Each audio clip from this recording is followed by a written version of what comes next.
It is Tuesday, March 12th, and the Splash Zone is back in your life. I am Matt Modi, and I am here to give you my 3 favorite NBA player props for tonight's NBA betting slate.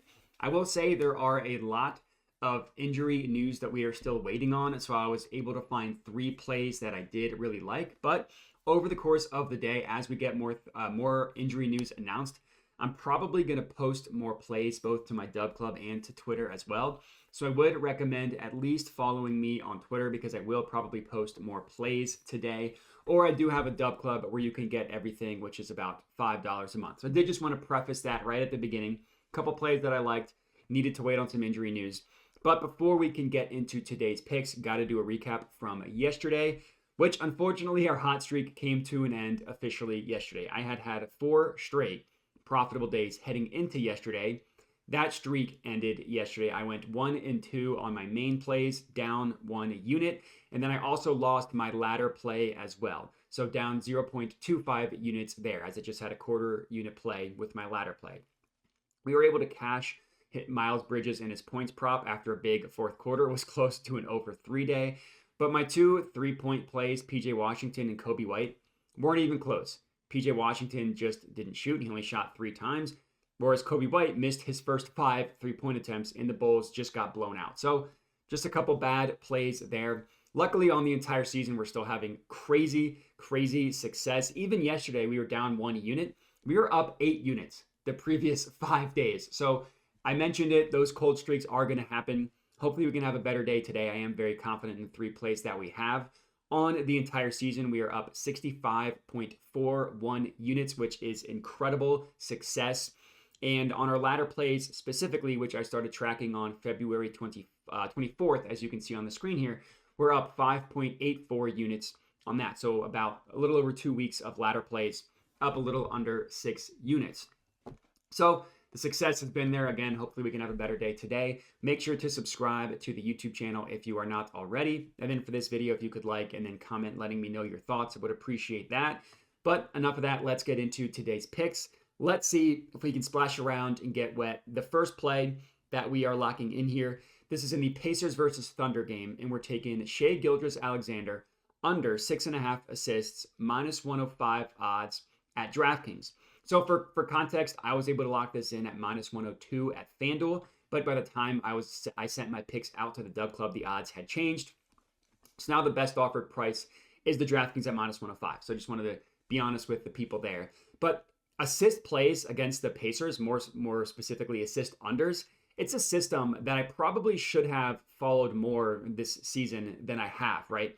The Pacers, they just don't give up a lot of assists to point guards, which was not what you would think, right? Their defense is terrible. One of the worst defenses in the NBA, giving up, I think, the 2nd most points per game in the entire NBA. Just a very bad defense. Well, despite that, they don't give up any assists to point guards. According to Courtside Pal, they're giving up the 2nd fewest assists per game, specifically to SGA's playmaking style.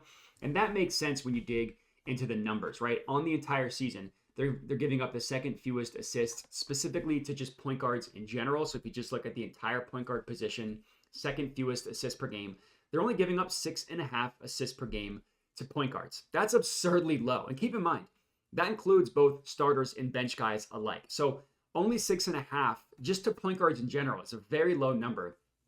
And if you look at the last 30 days, they're giving up 6.8 assists to point guards. So a little bit higher, but still a very good number for what we're taking. And then if you look at the last 2 weeks, that number drops down to 6 assists per game to point guards. Again, that includes all point guards, not just starting ones. And if you look at how point guards have fared against the Pacers since the All-Star break returned, so since February 22nd, they've only had 4 point guards overall cash their assist over prop. Now, that includes point guards that have an over-under of like 2.5 that get 3. That also includes guys that have a little bit of a higher number, like Luka had an over-under of 9.5, and he got 11. But if you just look at the point guards and what their assist prop is, only 4 of 15 have gone over their assist prop. And if you look at that same stretch, only 2 guys even managed to get to 7 or more assists against the Pacers. That would be Luka, who I just talked about, and then Cade Cunningham did it literally on the first game back from the All-Star break on February 22nd. He had 8 assists. So every other player has gone under the 7 assist number. So under the 6.5 number, which is what we're taking here. Now, if you're looking and wondering the reason why the Pacers don't give up any assists to point guards, it's because they have very little perimeter defense, or very, very bad, I should say, perimeter defense, right? They very easily let guys waltz into the paint, into the interior, but they don't send any help from the wings. They don't have the big man come off of his man to crash down on the guy that is getting into the paint, that's driving into the paint. They just let him score. That's why they give up a ton of points to high usage players.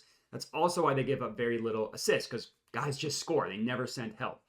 SGA, specifically looking at him, he has missed this in 4 straight games, and he's missed it in 6 of his last 7 as well. I admit that does make me a little bit nervous, him going under at that frequently of a rate. But when you look at the matchup and you look at everything, I'm fine still riding with this under tonight. I definitely really like this play. Hopefully SGA comes through for us by not getting a bunch of assists. Next up, Bucks versus Kings game. I took De'Aaron Fox over 2.5 made 3-pointers, plus 125 odds at bet 365. And I am going to have a ladder play here as well. I'm going to take him to 4 plus made 3-pointers. That's at plus 320 odds at bet 365. And I put 0.35 units on that, about a third of a unit, which for me is $35. Now this is a tried and true system play that I have been doing all year. If the Bucks are playing a team that has a point guard who can pull up from deep, target that player's 3-point prop. Obviously, it needs to be a reasonable number, which is definitely the case here, getting plus money for 3 or more 3-pointers. And just look at what point guards have done to the Bucks recently, even as their defense has been playing better since the All-Star break. Point guards are still going over their 3-point prop. 7 of the last 8 point guards against the Bucks have cashed their 3-point prop over. That's per props.cash. And some guys have had monster games too. Steph Curry made 6 on an over-under of 4.5. So yeah, it is Steph Curry. He still cashed his over with 6 3-pointers on an over-under of 4.5. D'Angelo Russell had a ridiculous 9 made 3-pointers on an over-under of 2.5. I don't think Fox is going to make 9, but if he can get us to 4, that would be great. They just gave up a ton of 3-pointers to point guards. And it's all because of their drop coverage, right? You run a pick and roll with your point guard and whoever Brook Lopez is guarding, which is going to be Sabonis. Brook Lopez likes to stay close to the paint. That leaves guys like De'Aaron Fox who can just waltz into pull-up 3-pointers and above the break 3-pointers as well. And look at the numbers.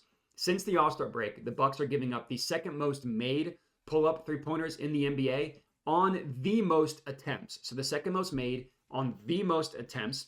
And looking at above the break 3-pointers as well. And above the break just means anything that's not on the corner. So anything basically from the wing and in, from the elbow and in, behind the 3-point line, that's an above the break 3-pointer. They're giving up the third most made above the break 3-pointers on the 4th most attempts. It's the same top type of shot that they allow a ton all game, and they don't really make any adjustments because Doc Rivers doesn't make adjustments. And that leaves guys like Fox, who's going to take a ton of 3-pointers. Now, I will admit, Fox has been on a cold streak with his jumper recently. He has not shot the ball well. He's missed the 2.5 3-point prop. He's gone under that in 8 straight games. But even if you look at this current cold streak from the All-Star break to today, he still attempts both the most pull-up 3-pointers and the most above the break 3-pointers on the Kings as well.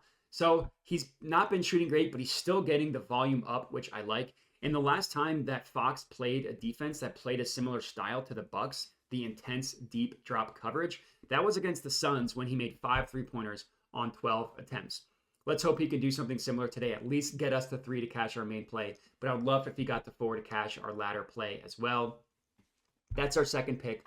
Third and final pick of the evening, 76ers versus Knicks game. I'm taking Jalen Brunson, 8+ assists, plus 135 odds at FanDuel. And I'm also going to have a ladder play here as well, laddering him to 10 assists, not made 3-pointers, 10 assists at plus 430 odds at FanDuel, and I'm putting a quarter unit on that bad boy. I love this spot for Jalen Brunson. I think this is a perfect opportunity for us to cash his assist prop, getting him to A+ for plus money, and I'm very confident in his ladder play as well. The 76ers defense has just been in complete shambles recently. They have guys in and out of the lineup. Obviously, Embiid hasn't played for a while. He's still going to be out. DeAnthony Melton is going to be out for a while. He's obviously still out for this game as well. And because of that, they've been allowing a ton of point guards to high usage guys like Brunson. They're basically the opposite of the Pacers, where they have horrible defense, but they send a ton of help. If you watch a Sixers game, they send so much unnecessary help, which makes guys like Brunson, who's a good passer, he can just dime you up. That's just how it works. They're giving up the 5th most assists in the last 30 days, specifically to point guards. And 6 of the last 8 point guards have against the Sixers have gone over their assist prop, gone over. That includes Jalen Brunson. These two teams just played on Sunday. Jalen Brunson would have cashed this over. He had 8 assists on 12 potential assists. Now, that might not sound that impressive, especially the 12 potential assist number. But just look into that game, right? Context is key.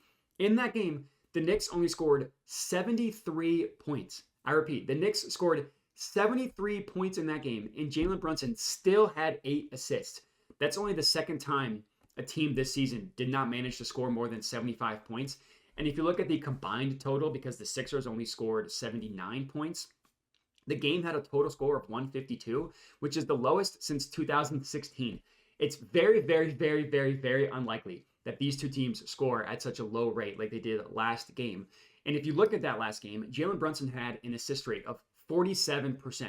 Now, for context, Tyrese Halliburton, who leads the NBA in assists, he averaged over 11 assists per game. He has an assist rate of 46.9%. So Jalen Brunson actually had a really good game from an assist, playmaking, passing perspective. Nobody could score in that game, so the raw numbers don't look that impressive. But if you just figure average scoring in this game, I'm not saying this game's going to, they're all going to score 140 points, both the Sixers and the Knicks. I'm not saying that. But if you just take average scoring, both teams hover around 100 points, he probably easily gets us to the 8 assist number, and he probably cashes the 10-plus assist number to get our ladder play as well. Prior to this last game, the last time he played the Sixers, so 2 games ago, he had 12 assists, and I expect him to be able to do something similar tonight, rounding out, cashing, hopefully, our 3rd and final pick of the evening. And that's all we got. 3 bangers for you guys to lock in. Again, would appreciate it if you could like the video, comment, subscribe, all that good stuff. And the last thing I'll mention, I mention it at the end of every video, is I do have a dub club. I mention it at the beginning of the video as well. It's only $5 a month. And the way it works is everything that you see me give out for free, either on YouTube or on Twitter, I will send out first on Dub Club. So if you don't want to watch the YouTube videos, or you don't have time to watch the YouTube videos, or you just want to get the plays in before the odds change, that's what the Dub Club is for. So I send them out about an hour early when you can get them for free. Again, it's only $5 a month. And I'm definitely not trying to sell you some VIP picks package. Everything you see me give out for free on YouTube and on Twitter, those are the same plays you get on Dub Club. You just get them early before the odds change. So that's kind of the logic. People were like, hey, I want to tail your picks, but I don't care about YouTube, or I don't always have time to watch YouTube. Or there are people that would watch the YouTube videos and then they would get frustrated at all the odds movement. So that's kind of why I decided to set up the Dub Club to just solve all that. But whether you want to pay $5 a month to get the Dub Club, to get everything texted to you, or you would just rather get everything for free on YouTube and on Twitter, totally fine with me, however you want to do it. And that's all we got. So I appreciate everybody for watching, and have a good one.